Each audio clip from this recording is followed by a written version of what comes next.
And we are live. Okay, so the Cup Series is in 2 hours right now. What's going on, guys? Um, I feel like this is a pretty good time to start streaming because it's in the afternoon. I usually stream this at night. So let's see here. Let's see. We are live, by the way. So just put it on Twitter here. Gonna get the link here.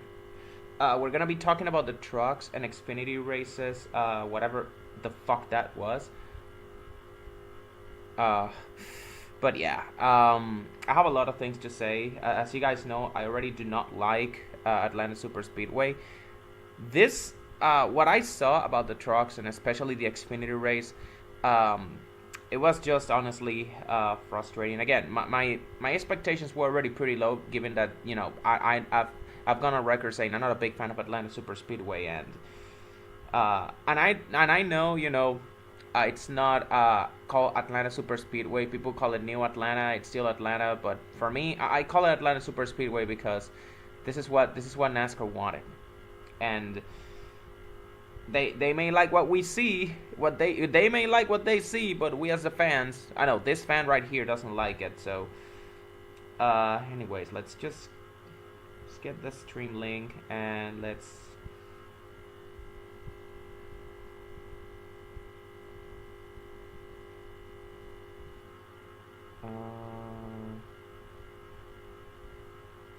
We are live. Let's discuss the truck and Xfinity race.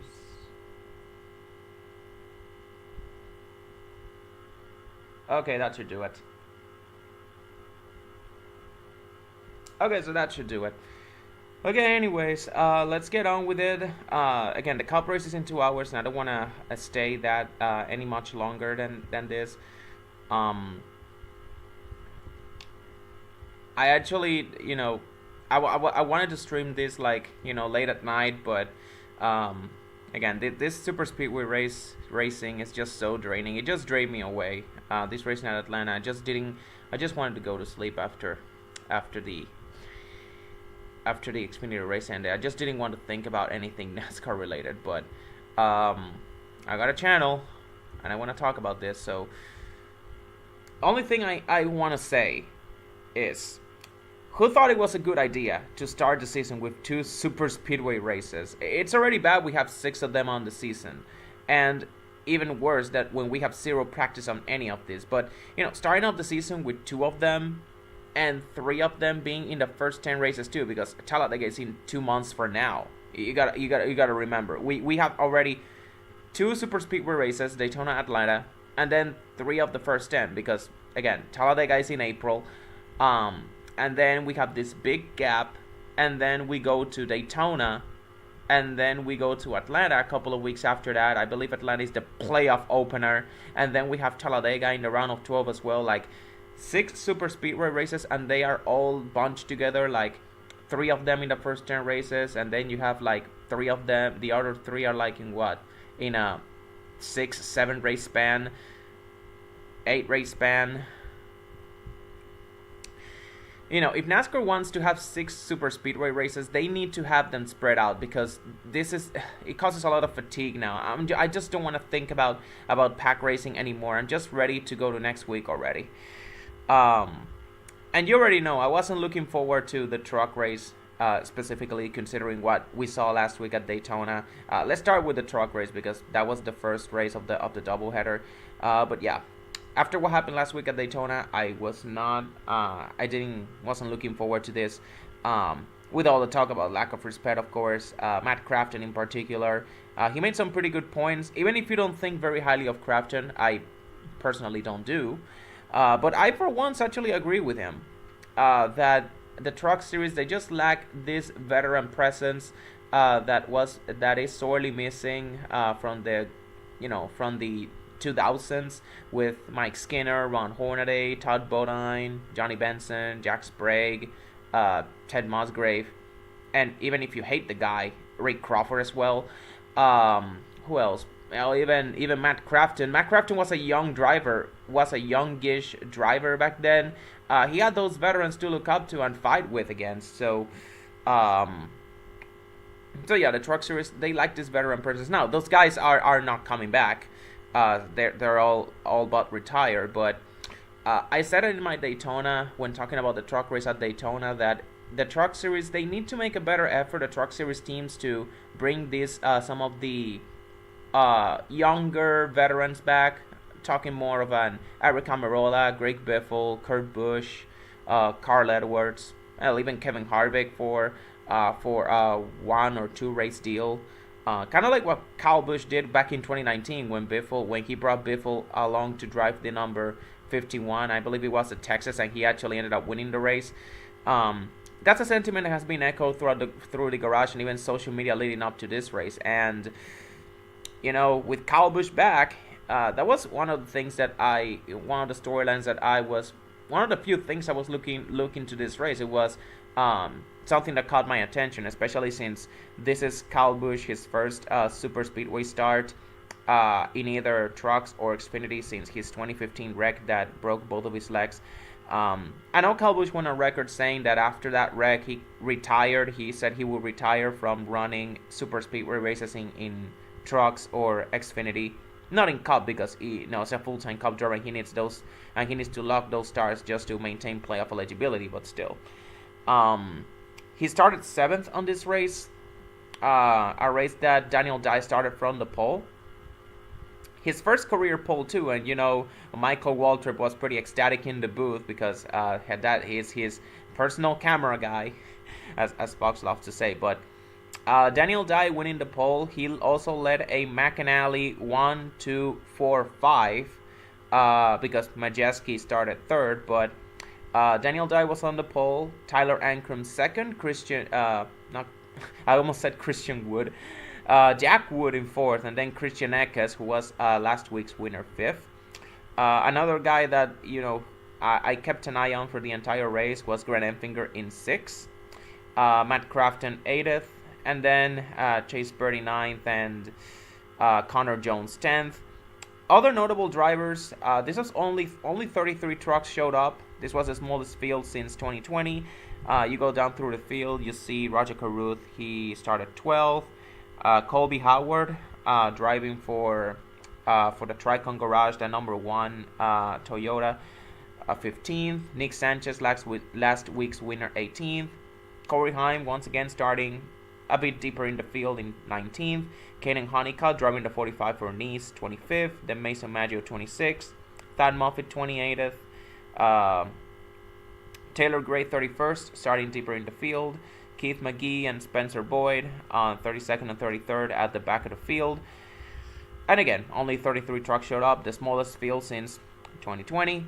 And despite the McAnally cars having the advantage, Majeski managed to get the jump on them, at least for the first lap.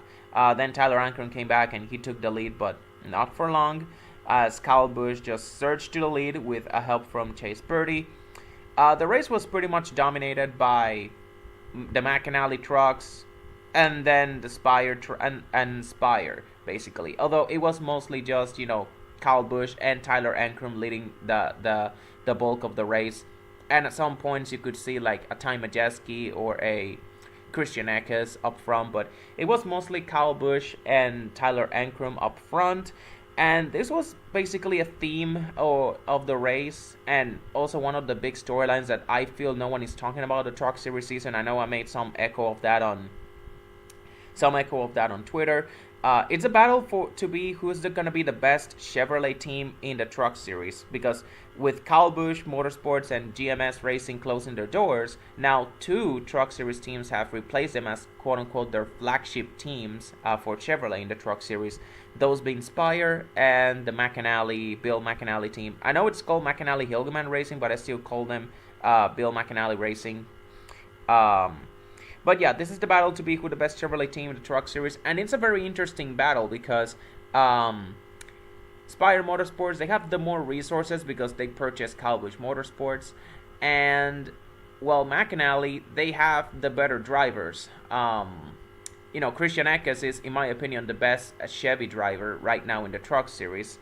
So that alone puts McAnally over Spire talent wise, but resources. Spire has more resources. They have more. They have more money. They are actually a Cup team dipping down into the Truck Series. So of course that also puts them on. That gives them the edge over McAnally. That McAnally originally was an ARCA West team. Originally, that ended up that this is like their fourth year.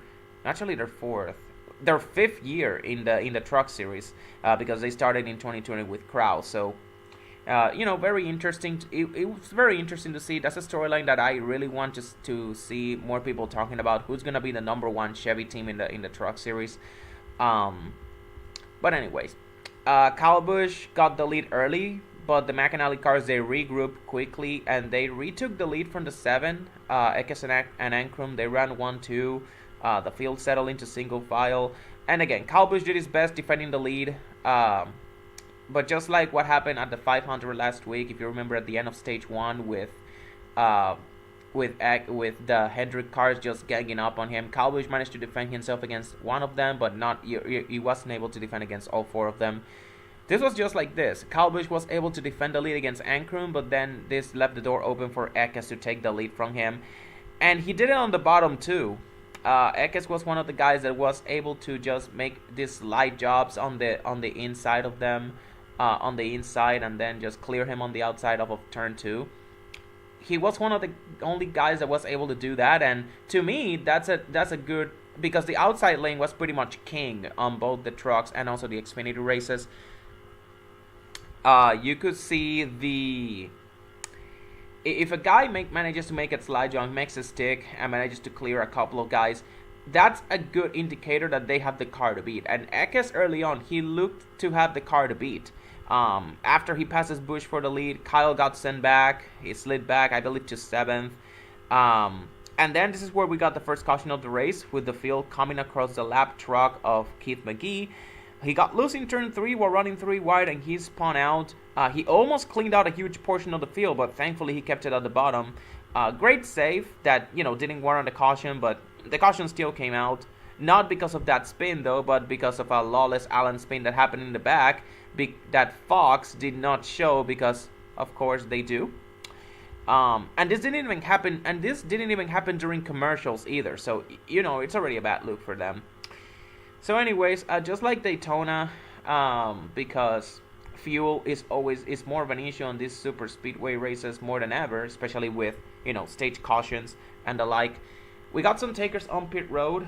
Nick Sanchez, Corey Heim, Connor Jones too. He had a huge save in the first 5 laps of the race. By the way, he got in the wall, but managed to save. He managed to save the car. Lawless Allen, who, again, he spun out in the first caution, he also pitted. Stuart Friesen, Ty Dillon, Dean Thompson, and Brett Holmes, they were just among the names that I noticed that pitted. Everyone took 4 tires, the only exceptions being Nick Sanchez, who took 2 tires, and Corey Heim, who took fuel only. On the restart, Majeski, he got the lead once again from the McAnally cars with help from Kyle Busch. But once again, just like he did the first time, Eckes manages to retake the lead on the inside of turn 1 by himself with no help. Just again another slide job on the same spot that he did it with Kyle Busch. This time I believe he did it on Majeski. But yeah, it's the second time he's got that already. Again, he looked to have the truck to beat. In the end, Majeski, he tried to lay back to make a move on Eckes, but I don't know if it was that the 19 defended well, or that Majeski got tight in turn 4, but it looked to be a combination of both. I'm leaning more towards the 98 getting tight now that I think about it. Although, again, the fact that, no one liked to make a move on these races, and this was a theme not only for the stage finishes but also for the end of the race, that no one just wanted to make a move. They were just content with just running where they were, and it was just so boring to look at. This is I just hate this racetrack. I just hate it. But anyways, Christian Eckes, he won stage 1. Tyler Ankrum completed the McAnally 1-2. And also, actually, all 4 McAnally cars, they scored stage points because Jack Wood finished 9th in the stage and Daniel Dye 10th. As for the other guys, Lane Riggs 3rd, Enfinger, Majeski, Rhodes, Garcia, Kyle Busch, 3rd, 4th, 5th, 6th, 7th, 8th. Those are the guys that came in, that scored stage points, sandwiched between the 4 McAnally trucks. Or actually, now that I think about it, did I mention Lane Riggs? Oh, actually, Lane Riggs got disqualified. That's right. Yeah, Lane Riggs got disqualified because of something that happened on post-race inspection. So, actually, scratch Lane Riggs' name. Enfinger finished 3rd in the stage. Majeski 4th, Ben Rhodes 5th, and then Jake Garcia in 6th, Kyle Busch 7th, and then Jack Wood 8th, Daniel Dye 9th, and Bailey Curry 10th. Okay. Bailey Curry 10th. Okay. So again, all 4 McAnally cars scored stage points, even with, the Riggs disqualified because he finished 3rd in the stage, but because he got DQ'd at the end, those stage points don't count. No Toyota scored stage points. The highest finishing Toyota was Tanner Gray. I believe he was around 12th or 13th. But no Toyota scored stage points. It was all Chevys and a couple of Fords as well from ThorSport. So, during caution, unfortunately, this is where the race would just end for Eckes, basically. Eckes had reported a brake problem towards the end of the stage while he was leading. And during the caution, after he won the stage, that problem got worse. Again, he had reported the issue in the closing laps, but it got worse immediately after, winning the stage when he tried to slow it down. He could not stop his car completely. On coming down pit road the first time. He had to come back around a second time. The team had to go under the hood. It was just not pretty. He lost a lap, came back to the track a lap down, but the issue was not fully fixed, and this obviously put him at risk of getting black flagged. And to be fair, now that I look back on it, NASCAR should have actually been proactive and black flagged the 19 since the moment stage 2 started, because a vehicle without brakes, that was a safety hazard. The only way Eckes could bring his car to a stop was by, wrecking his car, putting it in the wall, pulling a Chandler Smith at Road America. Not that drastic, but think what Chandler Smith did at Road America last year, the Xfinity race, when he lost the brakes and he had to veer his car to the left, hit the wall, and so that he could bring his car to a stop. He ended up wrecking the car because he had no brakes, and it was on purpose because he was taking a hard hit either way. This is exactly the same. This is a similar situation that Christian Eckes was going through. So the fact that NASCAR didn't do anything, or black flagged them or brought him down pit road, that was seriously a very, very it seriously irked me a little bit. He was even saying it on the radio. Like, NASCAR should have paid more attention to that because, when a car or truck in this situation is without brakes, that's literally a safety hazard. But anyways, any takers on pit road? There were Majeski, Rhodes, Caden Honeycutt, Timmy Hill, Daniel Dye, Garcia, Riggs, Wood, Caruth, Purdy, Bailey Curry, Crafton, Friesen. Those guys pitted. We go to stage 2. Tyler Ankrum and Kyle Busch among those who stayed out. They are the front row. Ankrum holds the lead by virtue of being on the outside lane, but Kyle Busch just manages to come back and muscle his way to the lead, over to the lead on the inside, just like Eckes did in the stage 1, just as the field starts to settle into single file. And again, this is another thing that you actually got to see throughout the race, that the inside lane was only a few drivers in both trucks and Xfinity. They were able to make that inside line work. And the moment those guys moved up to the outside, because again the outside lane is the lane to be. The moment they moved up to the outside to clear themselves of the rest of the field in front of the field, that's the moment the inside lane just dissolved. Um, Atlanta, unlike Daytona, you cannot make the inside lane work. You can make the inside lane work at times, but only with the right drivers. Like not every driver could make the inside lane work.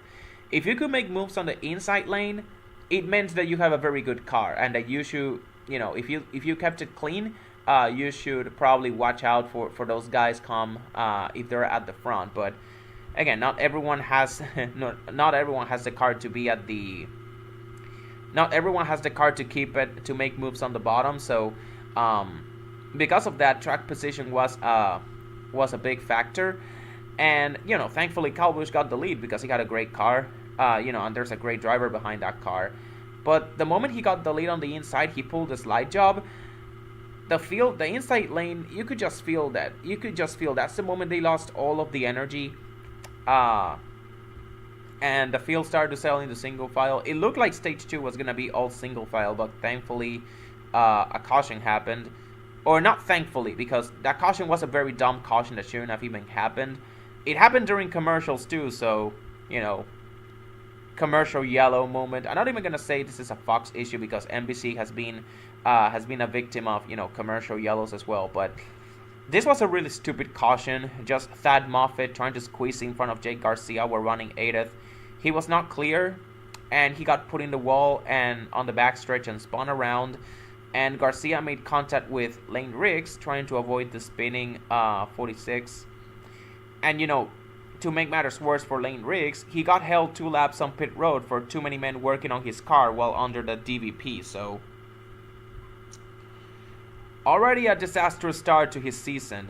And for that Front Row Motorsports team at least on the Truck Series side. The Cup Series side, they're pretty much fine. They're pretty much doing fine with that Penske alliance. But they're really struggling with that Truck Series team.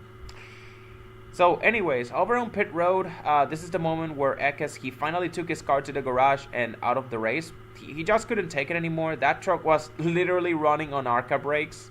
I saw on Twitter, they were commenting about Christian Eckes' car. That truck was literally running on ARCA brakes. And that, as much as I hate to say it, that's actually facts.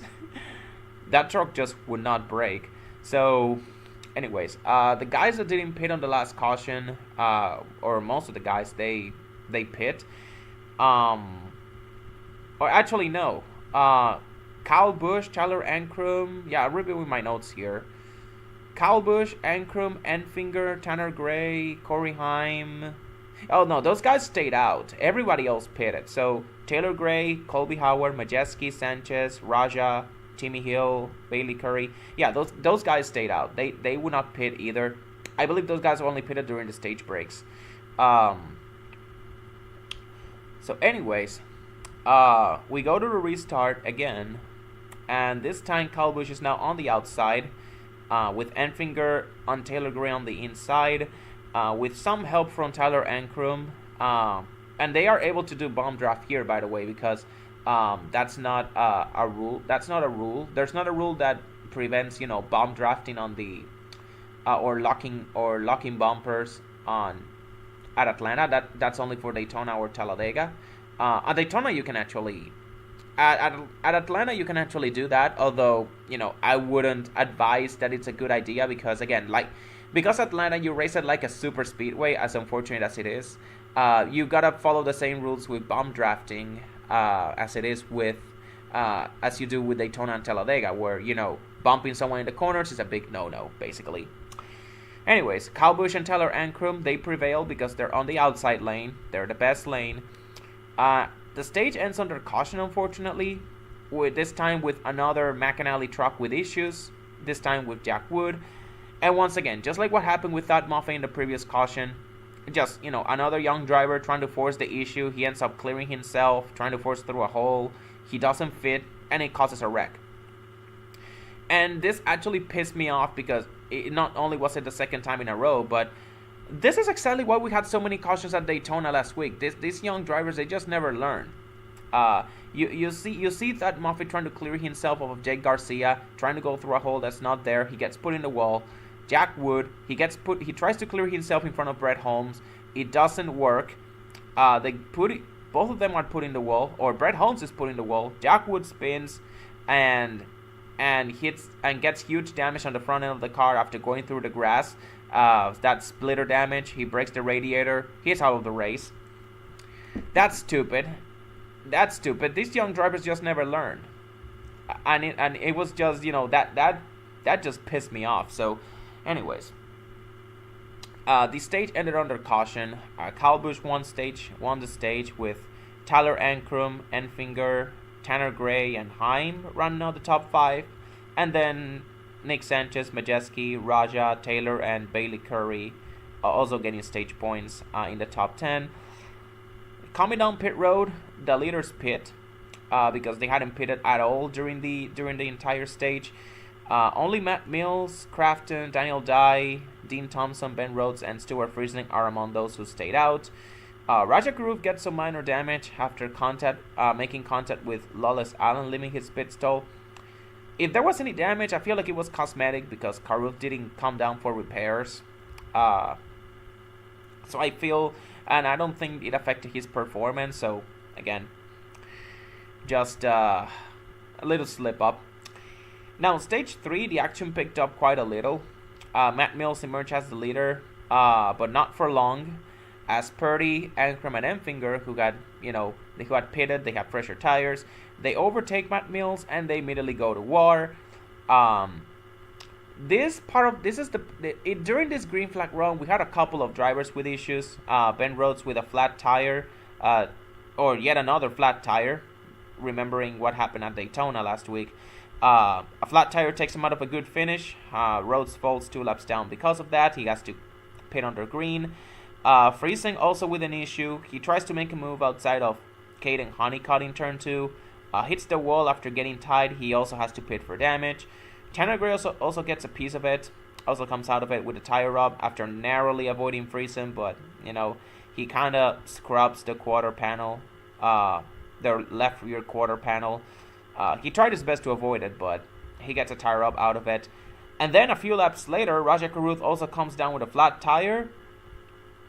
And at this point, I was just asking myself, what's going on with the tires? They're all dropping like flies. But it turns out that it was debris, a caution for debris, a timely one too, as pitting now would mean that these guys will have enough fuel to make it to the end, as they're inside their fuel window. That's what that's what they like to call it. If you pit now, you will be inside your fuel window, and all of the lead lap cars know that, so they pit.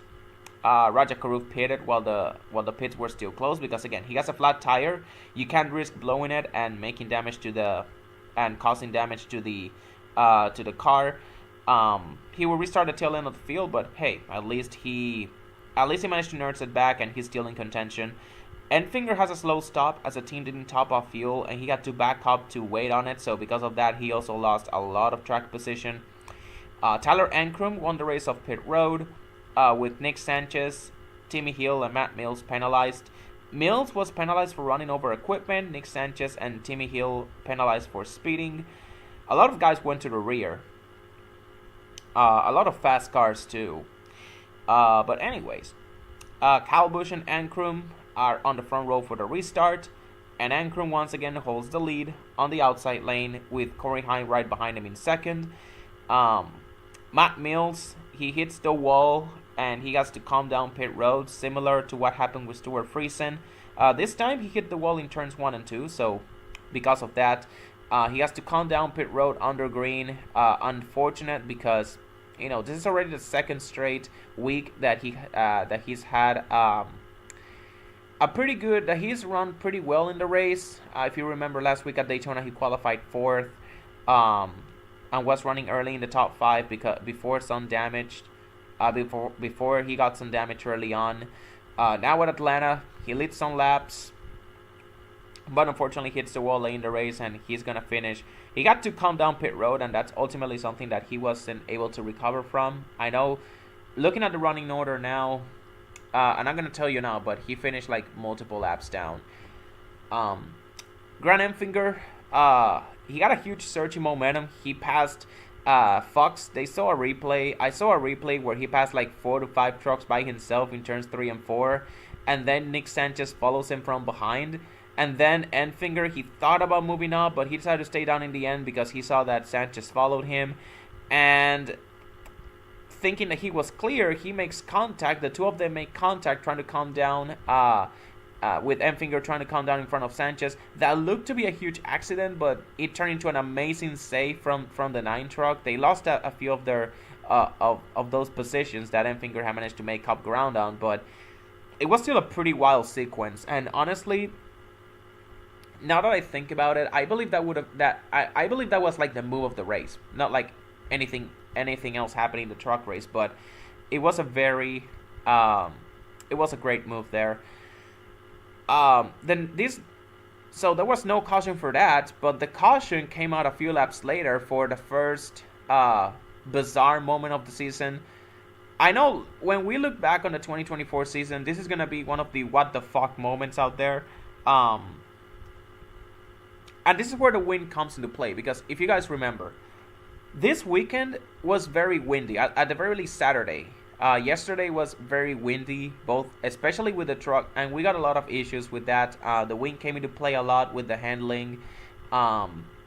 You saw a lot of trucks getting loose pretty early on. Ty Majeski at the end of stage 1, he was unable to make a move on Christian Eckes. Connor Jones, Matt Crafton was loose as hell at some points during the truck race. Chase Purdy as well when he was battling for the lead. He also got loose. So the wind, it played a huge part in the race. I saw the broadcast booth. They made a point about I believe they made a comment about the gust being up to 40 miles an hour, and that was just, for NASCAR standards, that's very windy. I'm just gonna say that. So because of those strong winds, it brought a lot of debris cautions, which is why all of these phantom cautions were actually the gusty winds just bringing over debris on the track. So this eventually led to the first bizarre moment of the season. The roof flap on the 41 truck of Bailey Curry breaks free and sits on the track as debris. Curry has to head to the garage and out of the race as a result, because you cannot just race you cannot just race without a roof. So it was a really sad / WTF way to go out. Again, clearly the wind is affecting the trucks in more ways than one. Not only by bringing debris cautions, but also causing the roof flaps to break free. The 38 truck had the same issue, Lane Riggs' truck. The only thing is, only the roof flap didn't come off. And because of that, they get disqualified in post-race inspection because the roof flap was loose. So, and now that I think about it, they disqualified the 38, but they do not disqualify the 41, even though the 41 had the same issue. But the difference is that the 41, the roof flap came off, but the 38 stayed loose. Because of that, they're going to disqualify the 38. Honestly, I don't really understand the logic behind it. What you're basically trying to tell me is that the 38 should have gotten the roof flap on the 38 should have broken free. Although, again, to be fair, they would have been out of the race. But still, if you remember, the 38, Lane Riggs, he scored stage points. So if he got disqualified, that means that he lost all of those stage points. So it still doesn't make sense to me. It still doesn't make sense to me how, Bailey Curry, that 41 truck, you do not disqualify it, but the 38 gets disqualified because the roof flap didn't come off. It just stayed loose. Again, I just don't see the logic behind it. NASCAR rules just don't make any sense. But again, the fact that but again, what I want you guys to understand is this was a very bizarre. For the 38 truck, this is not the first time it has happened to Zane Smith at Homestead. Although I believe, unlike the Zane Smith situation last year, this was unintentional. Because if you remember that Zane Smith, it looks like by all accounts, the Zane Smith at Homestead last year situation, it could have been intentional. Because the roof caved in and the roof flap being loose, roof hatch or whatever. It creates more downforce, it looks like, but this was unintentional. I feel like this could have been work of the wins for all we know. But anyways, Nice Motorsports, it's all but out of it because in just a couple of laps, Matt Mills, he hits the wall, falls multiple laps down, and now Bailey Curry has to go out of the race because of the roof issue. The only guy that they have left is Caden Honeycutt. And let me tell you, Caden Honeycutt had a pretty good race that I feel isn't getting talked about more. We're gonna talk about a bit more about Caden Honeycutt later on because he did a pretty damn good race towards the end. But anyways, we have another restart. Dean Thompson and Ty Majeski finally overtake Tyler Ankrum on the inside lane before another caution for debris stops the action. Again, that wind, it sure is playing a factor, bringing all kinds of debris on the racetrack. I know a lot of people are going to complain that these are like phantom cautions and the like, but these are not phantom cautions. That was wind. That was the wind. It was a very windy Saturday. Trust me, guys. For the fans that were on the track, I believe they can attest to that it was very windy out there. Yeah, that debris, that wind was bringing debris on the track. Those were not phantom cautions. So anyways, we have yet another restart. And this one, Dean Thompson, he misses a shift and he gets pushed out of the way by Ty Majeski. Because of this, and the fact that they are on the outside lane, the inside lane for once, they actually have the advantage. Tyler Ankrum retakes the lead, this time on the inside, but not for long, as Grant Enfinger, with help from Nick Sanchez, they get the lead on the inside lane. Again, Enfinger, just like Kyle Busch, had one of the better cars down the stretch, as he was able to make moves on the inside lane. Nick Sanchez as well, he got a damn good truck. He manages to take the lead with Kyle Busch in second and Ty Majeski third as the field goes single file.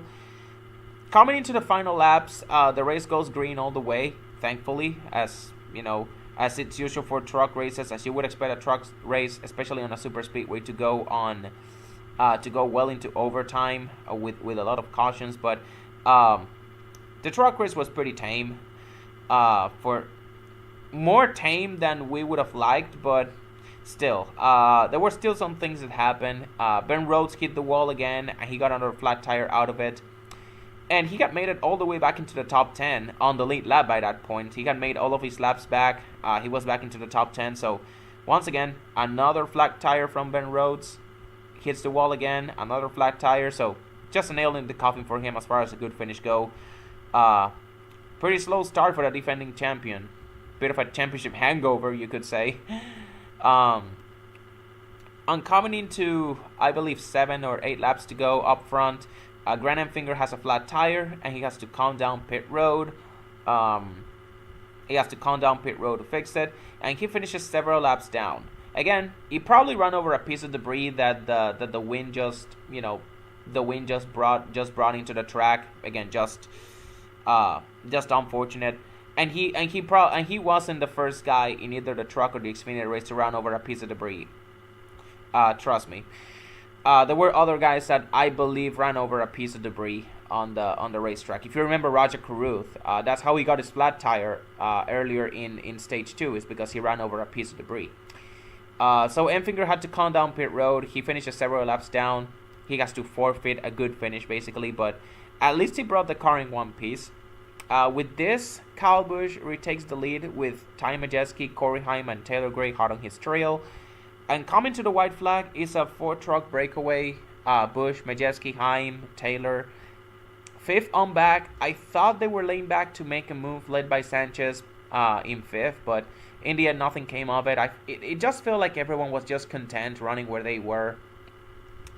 For the track and garage, they were lined up 3rd and 4th behind Kyle Busch and Majeski. So I for once thought that Ty Majeski, or not really Majeski, Taylor Gray, I thought he was gonna push Corey Heim past Majeski with, I believe, 2 to go or on the white flag to try and make a run at Kyle Busch. But again, I'm surprised they didn't do anything.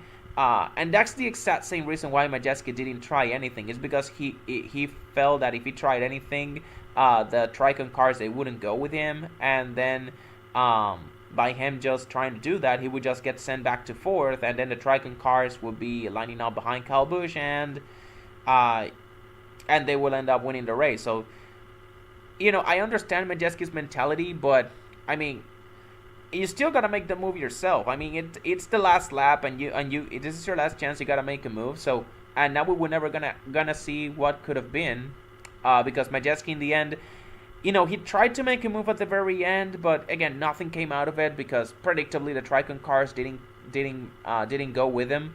They tried to pass him high and tried to pass him for a second at the very end, but at that point it was just too little, too late. Kyle Busch just cruised to victory on his first Superspeedway start since breaking his leg in 2015. Or rather, first Superspeedway start in either trucks or Xfinity since 2015. Since breaking his leg in 2015. Well, that was underwhelming. Atlanta finishes, finishes at the new Atlanta Superspeedway, they are so underwhelming. It doesn't matter how good or interesting the racing might have been in between. This racing had neither. This is all I'm gonna say. This race had neither. So overall, again, I felt like everybody was just content to finish where they were running in. Majeski ran second at the final stretch. He finished second. Corey Heim third. Taylor Gray fourth. The guys on back, Nick Sanchez fifth. Caden Honeycutt, the only bright spot for NIS Motorsports. Shout out to him. He finished sixth. Tyler Ankrum in seventh. One of the best cars all day long. Finished seventh. Raja Caruth, Daniel Dye, Dean Thompson rounding out the top 10. Again, everyone just felt content to finish where they were running, and it was just single file, cars spread out in smaller packs, nothing happening. Not fun at all. Not fun. Anyways, if you look down through the field, because a couple of drivers had issues towards the end, like Grant Enfinger, Ben Rhodes, a lot of the underdogs managed to pick up some good finishes. You see Brett Holmes finished 11th. Lawless Allen, he had an early spin on the first caution. The Fox didn't catch up. He finished 12th, which I don't know if this is his best career finish. I might have to double check on that, but it's definitely one of the best finishes of his career, if it's not his career best.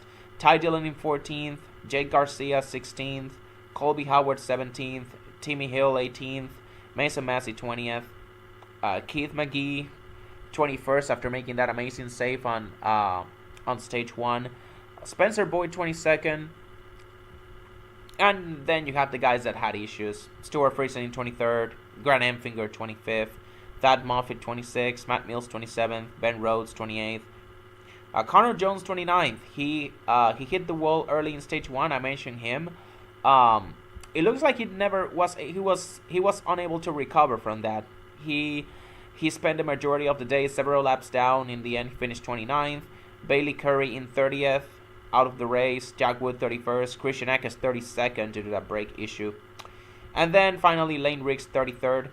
He originally finished, I believe he finished around the 24th, I believe.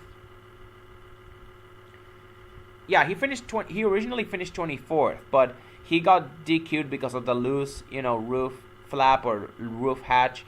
I mentioned how this is the second time this has already happened. This has already happened to that 38 truck team. If you remember, Saint Smith at Homestead last year. This time it was unintentional though, because it was very, very windy. I really doubt they were looking for for extra downforce that way. But still, it's a rules violation. Disastrous start to the season for him and Front Row Motorsports on the Truck Series side. Honestly, I don't have much to say about this race, other than hopefully Kyle Busch taught these young guns a thing or two on how to race properly and with respect. That's my main takeaway from this race. There was also only one accident-related DNF2, the crash that took out Jack Wood. Jack Wood was the only DNF related to an accident, which is the fewest for a truck race since Talladega in 2008. The only DNFs other than Jack Wood were like Bailey Curry due to the roof issue, Christian Eckes due to the brakes, and then Lane Riggs, which, is not really a DNF, but and then Riggs, who got disqualified due to failing inspection, which isn't necessarily a DNF, but he finishes below the cars who DNF. He's credited with a last place finish. So only one crash-related DNF. So Kyle Busch's presence. I know some people are gonna say Kyle Busch's presence hopefully probably taught these young guns a thing or two on how to race properly.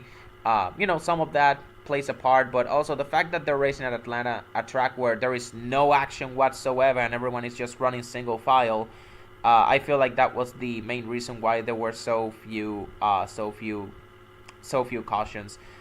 There were incidents, sure, but they were all largely minor and they were lesser in quantity compared to Daytona because there was honestly no action. And that is honestly the sad part about all of this, is that as much as boring as this race was, I prefer this over a Wreckfest. I would prefer that this race was better than Daytona. That's the sad part, because nothing interesting happened, but I mean, it would have been worse if it ended up being a Wreckfest as it is in Daytona, because that's the last thing the Truck Series needs, is more races like what happened at Daytona, what happened at Phoenix last year, the season finale. Of those three races, Atlanta has been the best, simply because there weren't that many incidents. It wasn't a Wreckfest, but that's not saying a lot. Like, none of these races have been good. Now, in Atlanta's case, it has more to do with the track. It has nothing to do with the drivers. I feel like the drivers overall, they did a pretty decent job outside of Thad Moffitt and Jack Wood. But yeah, again, we still had the Xfinity race to go over though. So let's just get on to that. Just like last week, RCR, they swept the front row. Jesse Love on the pole again, with Austin Hill right behind him. This is the first time ever in Xfinity Series history a driver gets the pole on their first two starts. Jesse Love, first two Xfinity starts, 2 poles. Now, people are going to say, oh, it's Superspeedway, RCR is good on Superspeedways. My counter argument to that is, well, if it's not impressive, then why has it never been done before? That's all I got to say. So anyways, you go down to the running order. There were only 38 cars in the race, so no one got sent home. John Hunter Nemechek making his second of 10 starts in the number 20. The rest of the starts will be Eric Almirola. I do believe, I don't know if it's going to be at Vegas or Phoenix, but we're going to be seeing Eric Almirola stepping into that 20 car in the coming weeks and taking over from there. But for the moment, we have John Hunter Nemechek qualifying 3rd, Riley Herbst 4th, Parker Kligerman, Sam Mayer, AJ Allmendinger, Ryan Truex, Justin Allgaier, and Sheldon Creed in the top 10. Just, pretty standard, normal front runners in your regular front runners, guys that you would expect to run up front every week. Moving down through the field, Shane Van Gisbergen in 13th, Anthony Alfredo 15th, Kyle Weatherman 17th, Hailie Deegan 19th, then BJ McLeod 21st, Jeffrey Earnhardt 32nd, Nick Lights making his first Xfinity start of the season, qualified 31st, JJ Yeley now driving for the 14 of SS Greenlight Racing, qualified 36th, and Jordan Anderson in 38th. He qualified dead last. He got a power issue on his qualifying lap. He did not post the lap. Thankfully, because there were only 38 cars, he did not got sent home, but he will be restarting at the tail end of the field. And again, I say he would have been sent home if there were more than 38 cars, because this 32 is a third part-time entry for Jordan Anderson Racing. So because they have no owner points from 2023 to fall back on, it's still early in the season, so they're still using 2023 owner points. because that 32 has no other points to fall back on, they would have, they would have missed the field. But again, because there were only 38 cars, Anderson makes the field, will start dead last though. Or he would have started dead last if a couple of cars weren't sent to the rear for unapproved adjustments. There were 7 cars in total that were sent to the rear, those being Jack Burton, Parker Retzlaff, Brandon Jones, Ryan Ellis, Brennan Poole, Patrick Ermely, and Joy Gase. The only big names were the 2 Jordan Anderson cars as well as Brandon Jones. So, funnily enough, that 32 car, Jordan Anderson himself, is going to be the highest, is going to be starting higher, is going to be starting in front of his other 2 full-time teammates, funnily enough. So, anyways, nothing much happened in this Xfinity race. Richard Childress Racing, they just picked up where they left off. This time, Jesse Love leading by himself. As the field goes single file, they leave Austin Hill by himself. Not only because the outside lane is the way to go, but also because no one wants to work with Austin Hill because he's the guy to beat. He falls to 8th, but he is able to slowly make his way back to the front as the stage goes on. We got some early trouble for Josh Williams. He got a flat left rear tire. He made it to pit road, no caution, but he lost several laps in the process. The pack was also pretty spread out on this stage 1, breaking up into smaller packs. The top 11 cars break away, followed by 12th to 16th, 2 to 3 seconds back, and then 17th on back, 7 seconds behind. Eventually, the second group manages to catch up with the leader, so in the end, it's a 16-car breakaway to end a stage 1 that didn't feature much action. It went green all the way, but didn't feature much action. Riley Herbst was running second all the way behind Jesse Love. He was running second pretty much the entire stage. I thought he could make something happen, but then Sam Mayer, who was running in third behind him, decided to try and pass him instead of working with him. It didn't amount to anything, predictably, other than the only thing this achieved was give the stage win to Jesse Love. Riley Herbst and Sam Mayer cross side by side. Herbst manages to hold off Mayer by a nose for second, Mayer in third. Then Ryan Truex, Parker Kligerman, Allmendinger, Allgaier, Sheldon Creed, Ryan Sieg, and Sammy Smith complete the top 10 for stage points. One name you're not going to notice here is Austin Hill. He finished 15th in the stage. No one worked with him, like I said.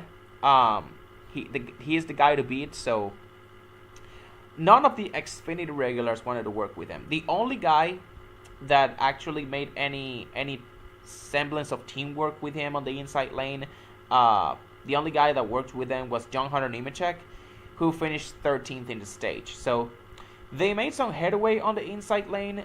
Hill even managed to even crack the top 5 at one point.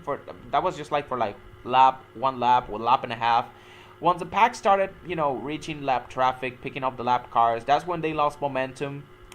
Because the lap cars, you don't want to be in a 3-wide situation with lap cars on the inside lane and you guys on the middle lane and then the leaders on the outside. Because if you remember the Keith McGee incident, it could have ended pretty ugly, but thankfully didn't. But that's when, the moment they started reaching lap traffic, that's when they lost momentum. They got sent towards the back. Again, there's only so much you can do on the inside lane. So in the end, we go pit stops. Everyone pits because Xfinity doesn't feature as many cautions as the Truck Series, and there were way less cautions than it is in the Truck Series. Everyone is gonna pit at the first chance they have. So because of that, all of the leaders pitted. All of the leaders pitted on this caution. Jesse Love won the race of pit road. He only took 2 tires, as well as Justin Allgaier, Parker Kligerman, Austin Hill, Sammy Smith. They also took 2 tires. Brandon Jones got penalized for an uncontrolled tire, with Brennan Poole and Anthony Alfredo also penalized for other violations.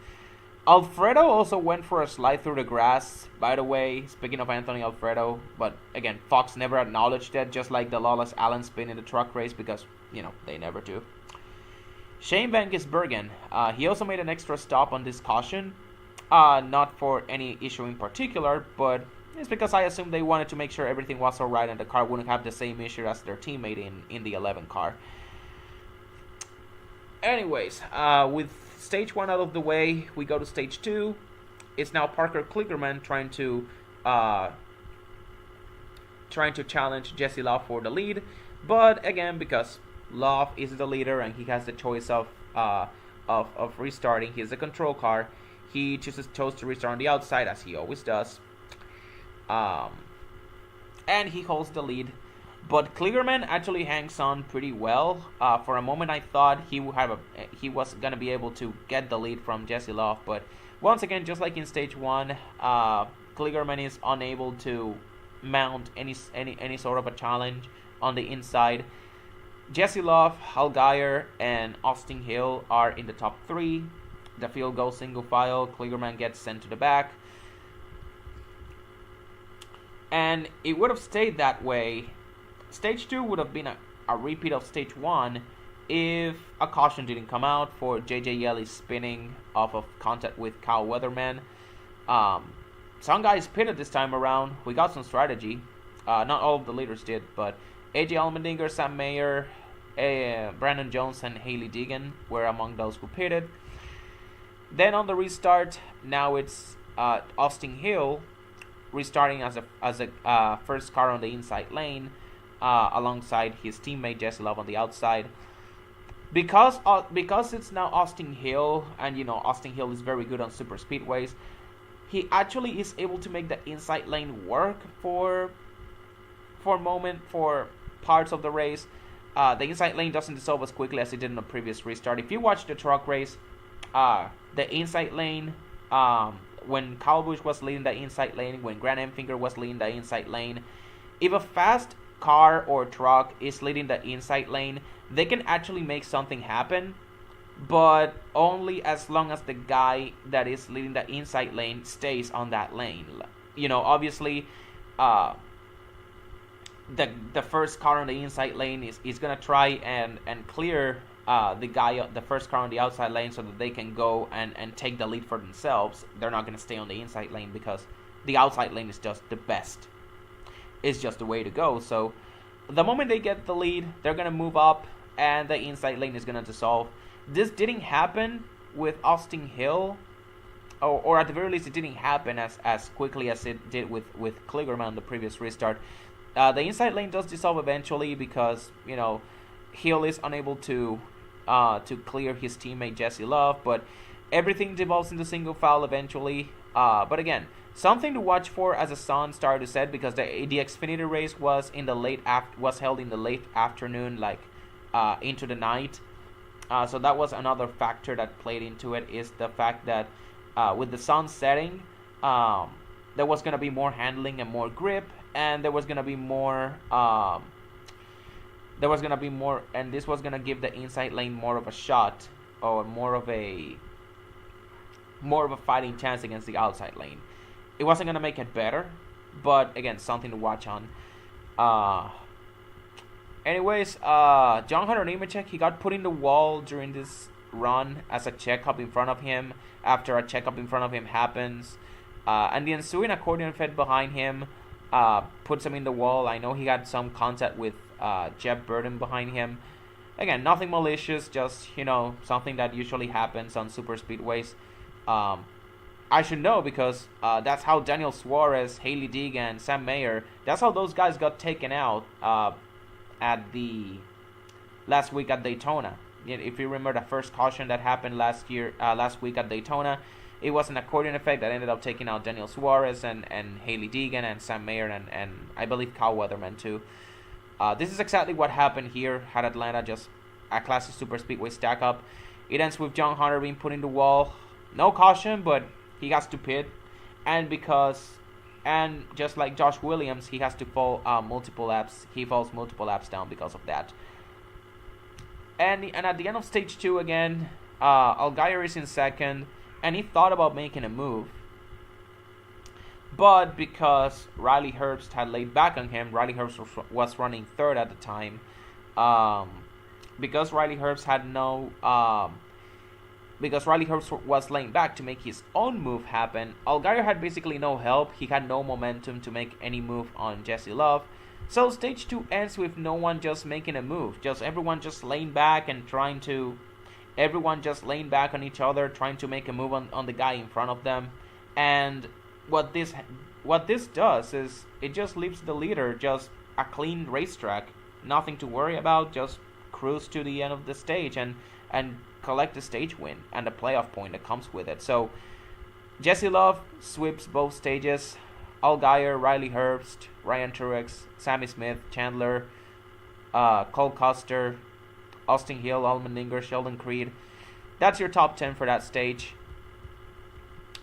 The leaders pit, and this is where the race could have potentially gotten interesting. Allmendinger wins the race of pit road. Everyone pits, but Allmendinger, because he pitted during the previous caution for that JJ Yeley spin, he won the race of pit road with fuel only, as he had taken tires in the previous caution, so he only had to wait on fuel. Brandon Jones, Van Gisbergen, Riley Herbst, Ryan Truex, they also took some fast pit stops. Some of them took fuel only. I know Riley Herbst took 2 tires. Ryan Truex might have taken 2 tires as well. Everybody else takes 4. Jesse Love takes 4. Austin Hill takes 4. Allgaier takes 4. But yeah. Let's see. Jeff Burton and Jeremy Clements got penalized. 27 was penalized for too many men over the wall. Clements was a speeding penalty. Again, this is where the race I felt was starting to get interesting, because remember what I said about the sun setting. The Xfinity race was a afternoon turning into a night race. So with stage 3, the sun had already set. And you know, the handling, there is more grip now. The inside lane was workable, and even though Allmendinger was leading the outside lane, you could see Jesse Love was actually hanging in there with him. You would think he easily drops back. I thought Jesse Love was gonna drop back because he is a rookie. He is a rookie, and he is a type of rookie that is not used to running in the field, like running mid-pack. Like if you watch Jesse Love and the way and his career trajectory, you would know that he has always, no shade to Jesse Love or anything, but he has always been given like fast race cars. I really thought he was gonna have issues, like he was gonna have issues, when another car like challenges him to the lead, because he is so used to having a clean racetrack ahead of him. But he actually, you think he was gonna easily drop back, but he actually broke even with Allmendinger on the inside lane, keeping both lanes even. The sun setting also helped with the handling a ton, and as the laps goes on, the fresher tires on the 2, they make all the difference, and he is able to clear Allmendinger and retake the lead. So that was actually awesome. You would expect this from Austin Hill, but not a rookie that's just making his second career start. That was actually awesome. So it is at this point that I just realized, yeah, Jesse Love is not leading all those laps just because no one is making a move on him. Jesse Love is leading all those laps because he also has the car to stay ahead of them. He is him. He's got the dog in him. Now, of course, it's too early to tell because it's just 2 races in the season and both races have been super speedways, but still. We go a couple laps later. Allmendinger gets side drafted by Riley Herbst behind him to his outside, and he gets freight train. He goes from 2nd to 12th in just 2 laps.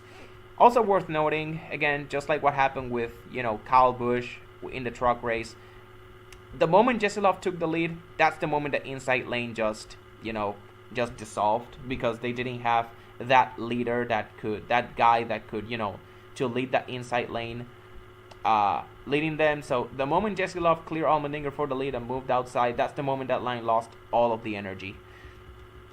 So as the laps wind down, fuel mileage becomes a concern, and the field starts pacing 1 second slower than their fastest lap times. They don't want to pit if Aiello doesn't come out, because Atlanta pit road is very tricky to manage. They were considering, like, I for a moment thought they were gonna like pit under green, but they were starting to save. Everyone then started to save fuel like crazy, because They didn't want to pit. If there was no caution, nobody wanted to pit, because Atlanta pit road is very tricky to manage, because dirt pit road, it starts entering turn 3. Under green, it's 90 miles an hour entering the commitment lane, and then it's 45 miles an hour on the actual pit road, or I don't know, it's something like that. Atlanta pit road is just very confusing. It doesn't work, and I know it works differently under green as it is under yellow. So it's basically two different pit road speeds the drivers have to manage when they race here. And that was what the weekend's practice session was all about. It wasn't actual practice. That practice session that they had for all trucks, Cup, Xfinity, it wasn't actual practice. It was more about learning the pit speeds under green and under yellow. It wasn't actual practice. NASCAR doesn't even hold practice on Superspeedway tracks anymore. It's so annoying. But anyways, the laps just went down, just single file racing. You just know someone's gonna run out of fuel. Like that final stage, how many laps was that final stage? 83 laps. That final stage was just 83 laps. There's no way you're gonna run 83 laps. You're gonna make 83 laps on one can of fuel, on 2 cans of fuel. At some point, something's gonna give. At this point, it was just inevitable. Somebody was gonna run out of fuel, and I was right. With 3 laps to go in the race, and this just happened like almost simultaneously. Like it was just literally so crazy to watch. With 3 laps to go, all of the Fords just ran out of fuel. Like all of them. Cole Custer, Riley Herbst, Ryan Sieg, Hailie Deegan, all of them. Just with 3 laps to go, once the leader took the cross the start finish line with 3 to go, they all of them just shut off. It all just shut off. It was just crazy to watch. Custer, Riley Herbst, the 2 Stewart-Haas Racing teammates, they do manage to make it down pit road, but Ryan Sieg gets stalled on the track, and that's what brings out the caution, which means that we have overtime. And then under caution, because Hailie Deegan, she had not run out of fuel yet, she ran out of gas under caution. So yeah, all of the Fords, they ran out of fuel like on almost the same lap, almost simultaneously. It was crazy. It was just a crazy sequence to watch. Of course, as someone who is a Ford guy, my favorite manufacturer is Ford. It was honestly really painful to watch, but at the same time, it was just so funny. It was just so funny / mesmerizing as well. Just it was just something that I haven't really really experienced a lot. Like a single manufacturer just having all of their main cars run out of fuel because Custer, Herbst, Deegan, Ryan Sieg, they were not the only Fords in the field. You also got to remember Kyle Sieg, Blaine Perkins, CJ McLaughlin. They're also on the racetrack, but no one talks about those guys. When you think of Ford in the Xfinity Series for this season, those are the main 4 guys that come into mind, and all of them run out of fuel. So you would think that everyone will pit now because it's overtime, but for some reason, their leaders decide, well, we've made it this far, let's just gamble. This ended up being a terrible idea in hindsight. But at the end of the day, it's like no one wanted to pit. They were all scared to pit. And, Jesse Love especially, he had all of the control in the race.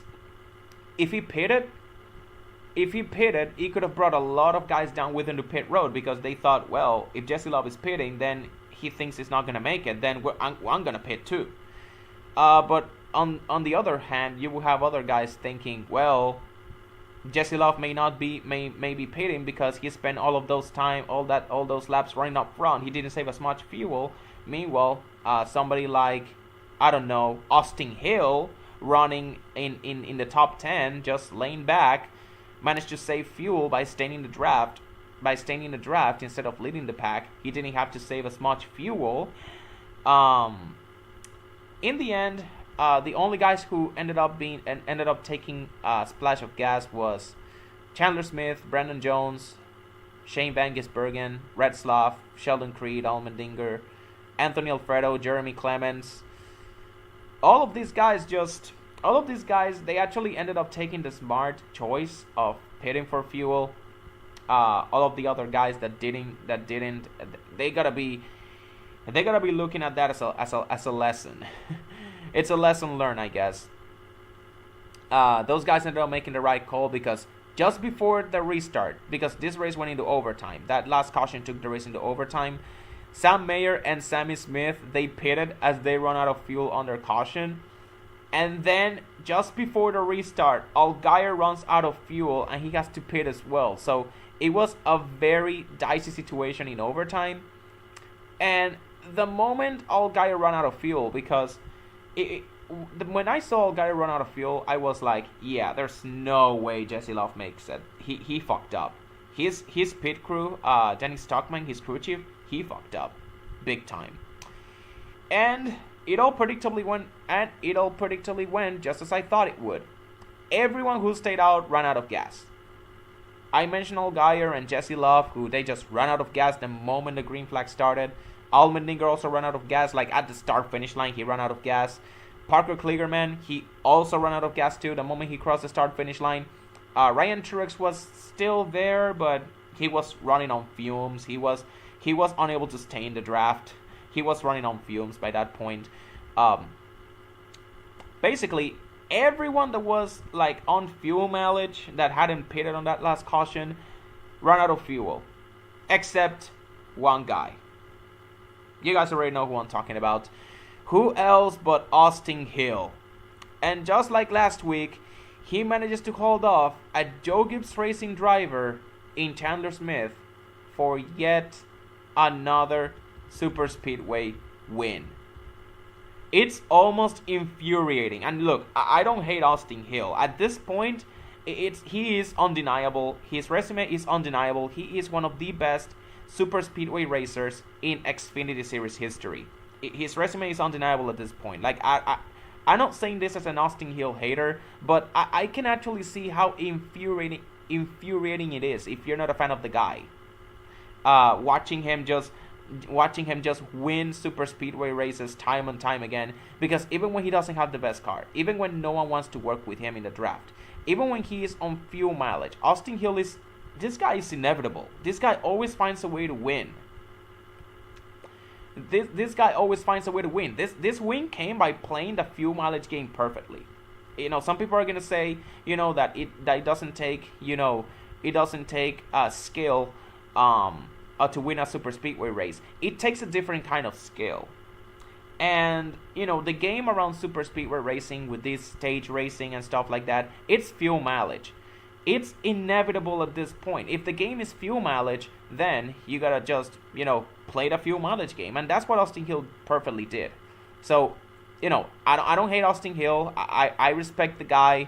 You know, he may have done some shitty stuff like the Mike Snyder incident, Sheldon Creed last year at Martinsville, but his talent, especially on Superspeedways, is just undeniable. This is also the first time in Xfinity Series history since 2008 with Tony Stewart that a driver starts the season off winning 2 straight races, which again, just adding to how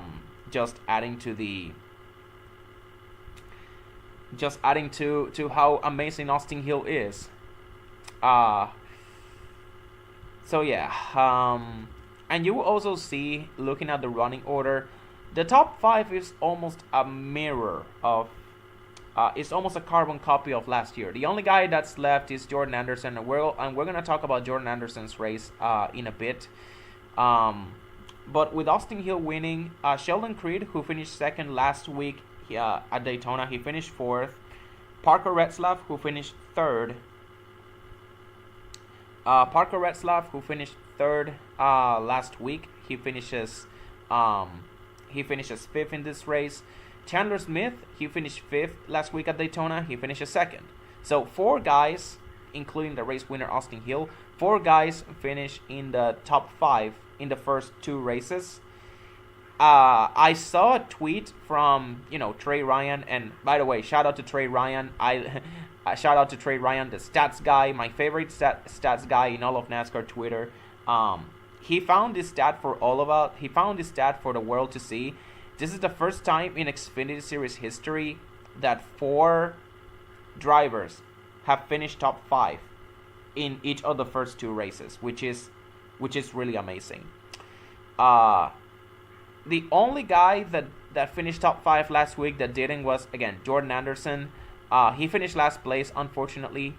He ran over a piece of debris sitting there on the track that race control just didn't notice. But apparently the 21 team did. That they were saying this happened around the start of stage 3, by the way. The 21 team was reporting debris on the. They were reporting like a debris on the track. That NASCAR, they didn't notice. Unfortunately, this ended up breaking something underneath the car, the steering of the car, messed up the steering. He got to take it to the garage and out of the race.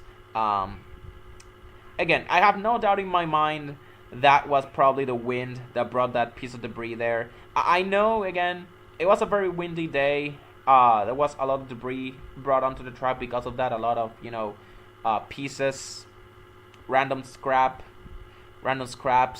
And we saw it with Raja Caruth in the truck race where he got a flat tire. Grant Enfinger also got a flat tire towards the end of the race by running over something. Apparently that's what happened with Jordan Anderson as well. And unfortunately he wasn't as lucky because the steering broke and he finished last place because of it.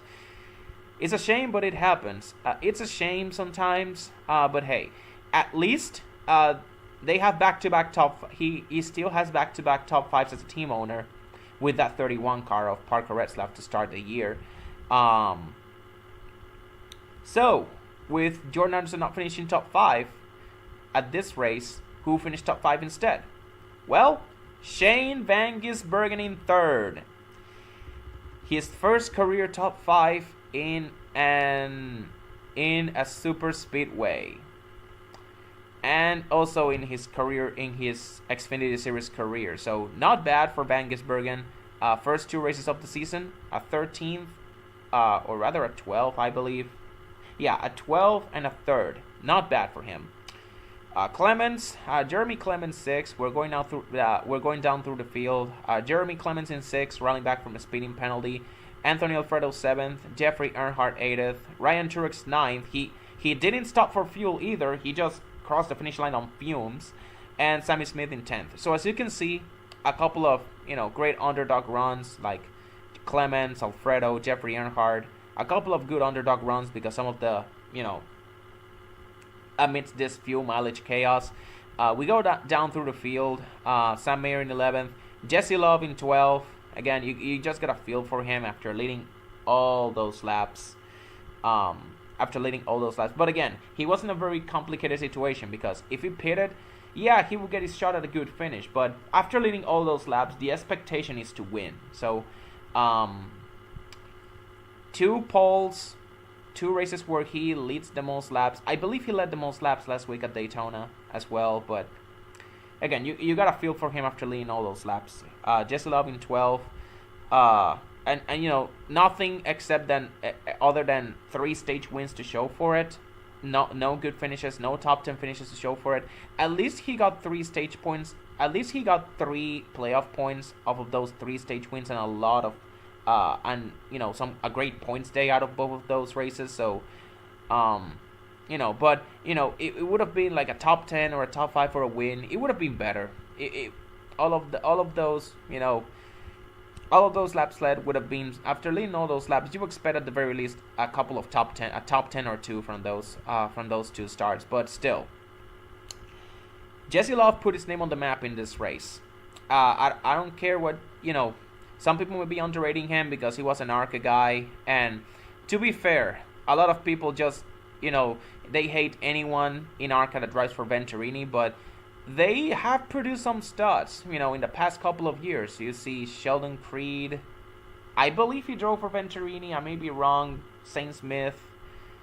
I believe he also drove for Venturini. Corey Heim, he definitely drove for Venturini. He's now a fixture in the Truck Series. Sheldon Creed now running for Gibbs. Saint Smith is running in Cup. Let's see who else. Christian Eckes, the ARCA champion. I do believe he ran for Venturini as well. Again, I may be wrong, but if he drove for Venturini, then That's just another guy, another ARCA stud that is now a household, not really household name, but one of the best drivers in the truck series, in my opinion. You can also probably add Jesse Love to the list. Guys from ARCA that drove for Venturini that are now putting their name on the map in either trucks, Xfinity, or in the case of Saint Smith, the Cup Series. You know, who knows? A lot of people are saying now that Jesse Love is just not destined to win as long as Austin Hill is running in Xfinity, because that 2 car is cursed. But you know, after these 2 runs, again, I know these are super speedway races, but you still need to perform well in them to generate momentum. And I believe with all of those laps led, all of those stages won, that 2 team has proven that they are fast on super speedways, and you know, these great performances could give him a shot, could give Jesse Love and team a shot in the arm for all of the coming races of the season. Because in order to have a good season, you gotta have a good start. A good start always helps. So, Jesse Love having a solid start with winning all those stages and getting playoff points there, you know, that could be a very, that could be a sign of things to come for this season. Again, this may be super speedway races, but you still gotta perform well at them. Once again, Allmendinger finished 13th. Another one of those guys that just ran out of fuel. And also, I just wanted to make a side note on this, because this is something that really shocked me. Allmendinger, this is only his 100th Xfinity start. I feel like he's been around for so much longer, especially with colleague racing. And I may be thinking that because I may be thinking that this may be some Mandela effect in me, because a part of me thought that for a moment I thought he ran the 2023 Xfinity Series full time, but no, he was a Cup driver last year. So yeah, the more I think about it, the more it makes sense. But it's still so weird, the fact that he has won like 17 Xfinity races already. He has a win percentage of 17%, which is crazy. And you know, most of those wins have come on road courses, but a fair amount of those have come on ovals too. So you know, shout out to Allmendinger, one of the greatest Xfinity Series drivers of all time. And that's not a stretch when you think about it. He's making a case to be top 10 in the greatest Xfinity drivers of all time list. Anyways, Brandon Jones 14th. He had a chance to make something happen as he pitted for fuel on the last caution, but any chance he had at the win evaporated when Kligerman ran out of fuel in front of him, because he was lined up right behind Kligerman. Again, it was a very dicey situation in overtime. Riley Herbst, Cole Custer, they finished 15th and 16th. A lap down, unfortunately, after running out of fuel with 3 to go. For Riley Herbst, he actually scored a ton of stage points, just like Jesse Love. So, you know, this kind of, helps. It kind of helps, patch up his otherwise mediocre finish to show for it. But he ran pretty well. He got a top 5 car all day. Kyle Weatherman 17th, BJ McLeod 18th, Kligerman, another one of those guys who ran out of fuel, finished 19th, Brennan Poole 20th, Leland Honeyman 21st, Ryan Sieg 22nd, Haley Diggin 27th, Nick Leitz 26th, JJ Yeley 24th, John Hunter Nemechek 32nd, Josh Williams 37th, Justin Allgaier 28th, and like I already mentioned, Jordan Anderson dead last in 38th due to that steering issue. So, that was without a doubt the worst racing I have ever seen out of New Atlanta. And that's saying a lot coming from someone who already hated this track. We really saw the worst elements of super speedway racing and the worst elements of intermediate racing combined in the same race. And Xfinity is usually the series that produces the best racing of the 3 series. That's pretty much a consensus, basically. Like, the composite bodies that Xfinity runs, they are fit for, they're fit for more, they remind us of more like what NASCAR racing is all about. Xfinity usually produces the best racing on average. It's Xfinity, then Cup, and then a huge gap, and then there's a truck series. Yeah, for Xfinity standards, this was just bad. For Atlanta Superspeedway standards, this race was just bad. And the fuel mileage parts were just the absolute worst. Just drivers pacing around single file in stage 3. We saw this at the Daytona 500 too, which drivers have gone on record saying they did not like. I know Kyle Busch made some comments saying that the Daytona 500 was like 450 miles of fuel mileage, and then just 50 miles, and then the last 50 miles was just like go time. The moment after they did their final pit stops, it was like go time. You know, a part of that had to do with stage cautions, which, again, just another argument as to why stage cautions should not exist. Stage points are fine, but stage cautions, just do away with them. You do not need to throw a caution to award stage points. But unlike Atlanta, at least the racing at Daytona was good because it was multi-groove. There were like 2 wide, 3 wide racing at times. They were always side by side the entire time. They were always like drivers making moves, even under fuel mileage. Drivers were making moves because they wanted to be the guys in control. So at least the racing was good. It was even the best Daytona 500 in the Gen 7 era, considered by fans. You know, the finish, the controversial finish notwithstanding, but there were lots of side-by-side actions, a fair amount of lead changes, not as much single-file racing compared to what we saw this week.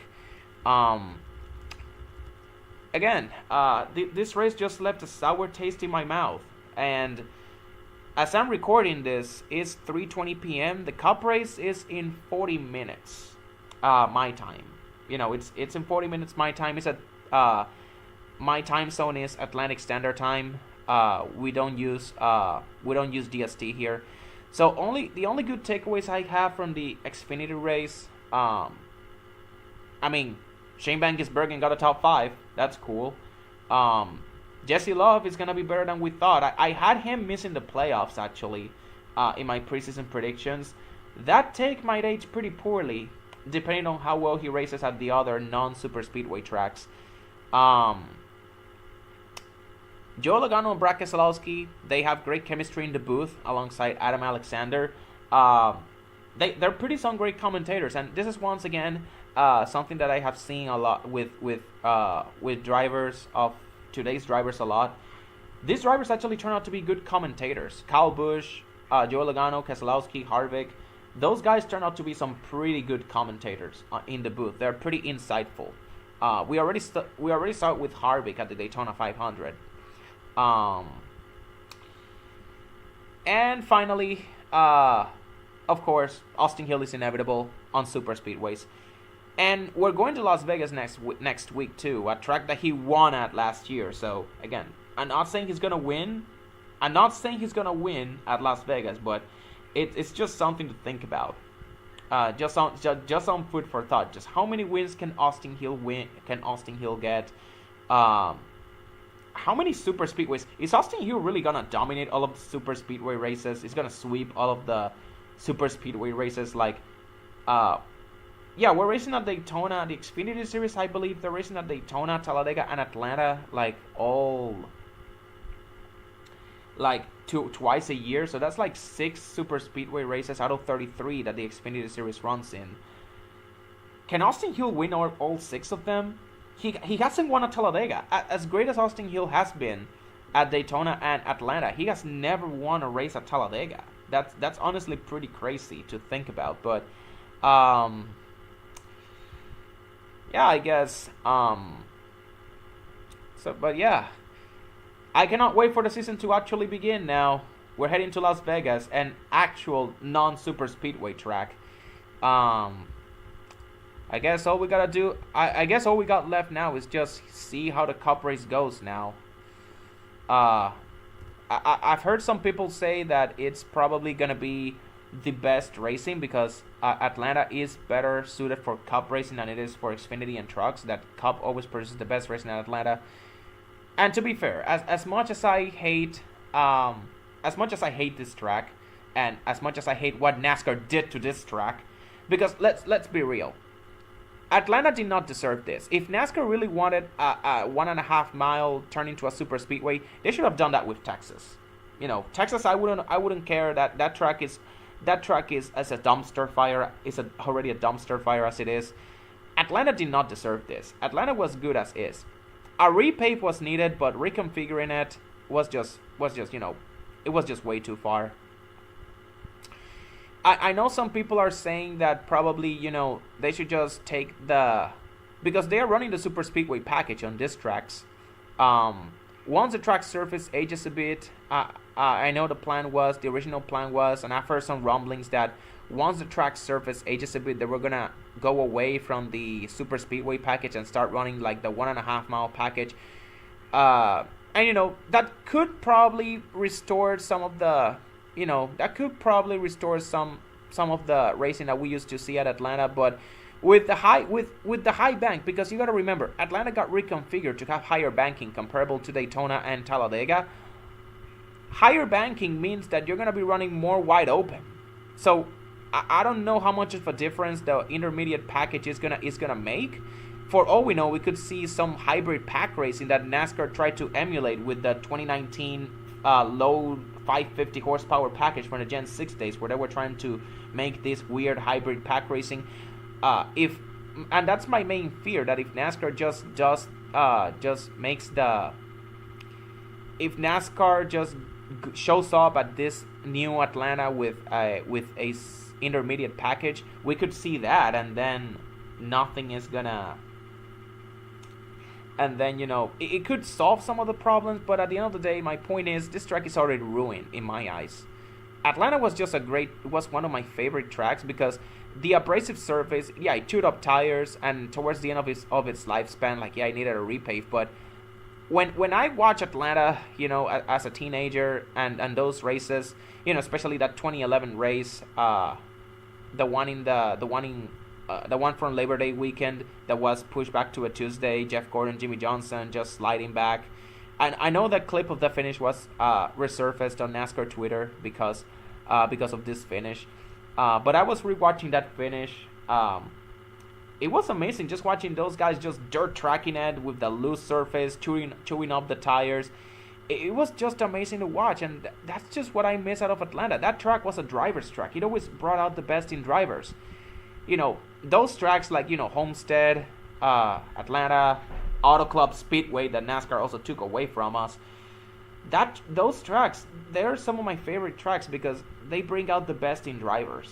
They are a driver's track. And usually the drivers who win are drivers that usually stay up front, lead the most laps. They are very skilled drivers that grow up to become either championship contenders or future Cup champions. At least in the Cup Series side, of course. But yeah, I always look forward to those races because I know the winner would have to earn it, because not only would they have to race their competition, they would have to race the racetrack. Now, with this new Atlanta, with stage racing and the like, this has devolved into just racing to fuel mileage, just logging in laps, and it's just not fun at all. And the worst part is, again, I would still prefer this over a wreckfest. Again, watching drivers run single file, to me, I prefer that over a wreckfest, but it's still not that much fun either. It's just a tough spot to be at as a fan. Again, like I said, it's already 3:30. I'm just gonna log off. Let's just hope the Cup race is not as disappointing as it is. For all we know, the most I can expect is some 2023 racing from 2023. 2022 is whatever, but 2023, I felt like Atlanta had some high points, even if the racing was, in my opinion, pretty mediocre for my standards. But considering the low standards I have for this track, mediocre racing is good. So anyways, I'm done. Peace out.